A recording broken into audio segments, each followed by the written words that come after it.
ಎಲ್ರಿಗೂ ನಮಸ್ತೆ. ನಮ್ಮ ಹೆಣ್ಮಕ್ಳಿಗೆ ಆಫರ್ ಮೇಲೆ ಆಫರ್, ಬ್ಯೂಟಿಫುಲ್ ಆದಂತಹ ಕಲೆಕ್ಷನ್ಸ್ ಬಂದಿದೆ. ನೀವ್ ಹೆಂಗನ ಒಗಿರಿ, ಹೆಂಗನ ಒಣಾಕ್ರಿ, ಏನ್ ಒಂಚೂರು ತೊಂದ್ರೆ ಇಲ್ಲ ರೀ. ಅಷ್ಟು ಚೆನ್ನಾಗಿರ್ತಕ್ಕಂಥ ಕಲೆಕ್ಷನ್ಸ್.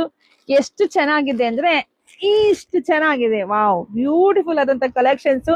ಸೊ ಇದೆಲ್ಲ 550, 650 ಇರ್ತಕ್ಕಂಥ ಸ್ಯಾರಿ. ಸೊ ನಿಮಗೆ ಇವಾಗ ಸಿಗ್ತಾ ಇದೆ ಬರೀ 399ಕ್ಕೆ. ಡಿಜಿಟಲ್ ಪ್ರಿಂಟೆಡ್ ಇರ್ತಕ್ಕಂಥ ಸ್ಯಾರಿ, ಬ್ಯೂಟಿಫುಲ್ ಕಲೆಕ್ಷನ್, ಸಾಫ್ಟ್ ಇದೆ, ಸ್ಮೂತ್ ಇದೆ. ಕ್ವಾಂಟಿಟಿ ನೋಡಿ, ನಾನು ಹಿಂದೆ ಕಾಣಿಸ್ತಾ ಇದೆ, ಇಷ್ಟು ಕ್ವಾಂಟಿಟಿ ಇದೆ. ಈಗ ಹೊಸ ಸ್ಟಾಕ್ ಬಂದಿರೋದು. ನಾವ್ ಹೆಣ್ಮಕ್ಳಿಗೆ ಬಿಗ್ ಆಫರ್ ಅಲ್ಲಿ ಕೊಡ್ತಿದೀನಿ. ಬರೀ 399ಕ್ಕೆ ಸಿಗ್ತಾ ಇದೆ. ಬೇಗ ಬುಕಿಂಗ್ ಮಾಡ್ಕೋಬೇಕು, ಇಲ್ಲ ಅಂದ್ರೆ ಎಲ್ಲ ಸ್ಟಾಕ್ ಔಟ್ ಆಗುತ್ತೆ. ಇದೆಲ್ಲ ಅಫಿಷಿಯಲ್ ವೇರ್ ಕಣ್ರಿ. ಉಟ್ಟಾಗ ನಿಜವಾಗ್ಲೂ ನಿಮ್ಗೆ ಖುಷಿ ಅನ್ಸುತ್ತೆ, ಅಷ್ಟು ಚೆನ್ನಾಗಿದೆ. ಯಾರಿಗಾನ ಗಿಫ್ಟ್ ಕೊಡಂಗಿದ್ರೆ ಖಂಡಿತ ತಗೊಳ್ಳಿ. ಯಾರ ಮೇಲೆ ಮದುವೆ ಶುಭ ಸಮಾರಂಭ ಇದೆ ಖಂಡಿತ ವಿಸಿಟ್ ಮಾಡಿ. ಹೊಸ ಹೊಸ ಕಲೆಕ್ಷನ್ಸ್ ನಾವು ಕೊಡ್ತೀವಿ ನಮ್ಮ ಹೆಣ್ಮಕ್ಳಿಗೆ. ಹಾಗೆ ವಿಡಿಯೋ ನೋಡ್ತೀನಿ ಫ್ರೆಂಡ್ಸ್ಗೆ ಎಲ್ರಿಗೂ ಶೇರ್ ಮಾಡಿ. ಹಾಗೆ ನಿಮ್ ಗ್ರೂಪ್ಗಳಿಗೆಲ್ಲ ಶೇರ್ ಮಾಡ್ಕೊಳ್ಳಿ. ಜಾಸ್ತಿ ವಿಡಿಯೋ ಶೇರ್ ಮಾಡಿ. Thank you.